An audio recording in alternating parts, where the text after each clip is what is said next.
Welcome back. Drugs like meth are on the rise in Nebraska. Local officials say seizures here are up, but the flow of drugs continues at a steady pace, and most of it is coming from the southern border in California. At 3 News Now, investigators traveled to San Diego to show us the enormous and difficult job federal agencies have in stemming the flow of drugs that wind up on our streets. The southwest border is home to the busiest port of entry in the Western Hemisphere. Thousands of cars, trucks, semi-trucks cross every single day, and the drug cartels try every which way to get their product in. Border agents face a daunting task of trying to find it. You're getting a bird's eye view of the vast southwest border. From the scorching heat of the desert in Arizona to mountainous, rugged terrain, to the picturesque California coast. In the San Diego area, you can see countless buildings, warehouses, and housing on either side of the border.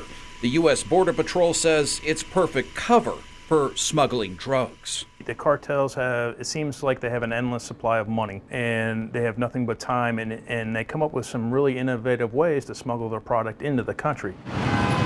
San Ysidro Port of Entry is our largest vehicle crossing in the U.S. Each day, more than 70,000 cars and 20,000 people on foot cross from Tijuana into San Diego. It's one of the largest ports of entry in the Western Hemisphere. With that kind of volume, agents use their instincts, their training to pick out anything suspicious.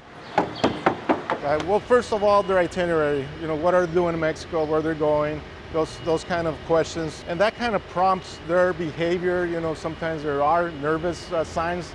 People are typically nervous when crossing the border, so you got to be able to get past that regular nervousness and find out if there's more to it. Vehicles carrying drugs or smuggling people look like everyone else, and each day they try to cross into the U.S. This is a 2008 Jeep Wrangler that was seized this past Friday.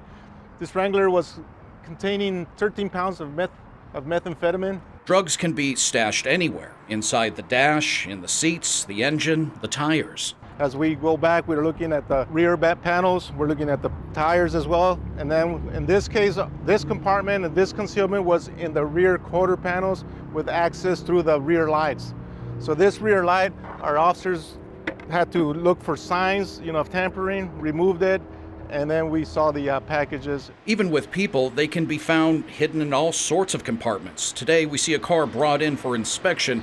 2 people trying to illegally cross are found in the trunk. They are taken inside along with the driver. The driver gets further inspected. We do a personal search of their person. And the undocumented aliens that are trying to come in without the proper entry documents, they become material witnesses to the smuggling event.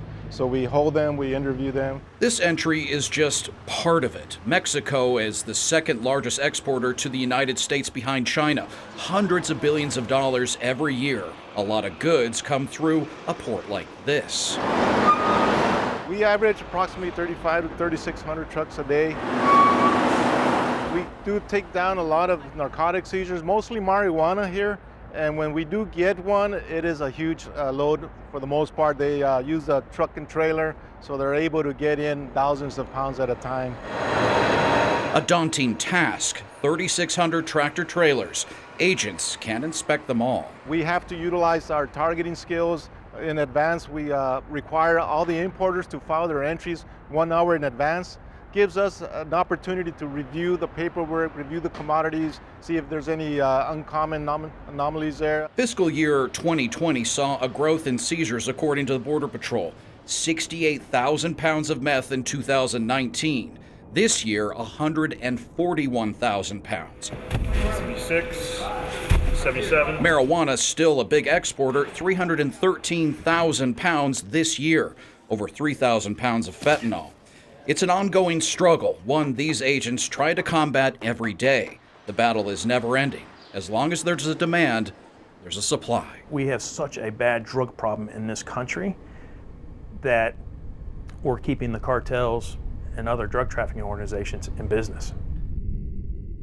In part 3 of our series, The War on Drugs from the Border to Omaha, we get a first-hand look at the new border wall and how the cartels have perfected the art of digging tunnels, creating a direct pipeline into the United States.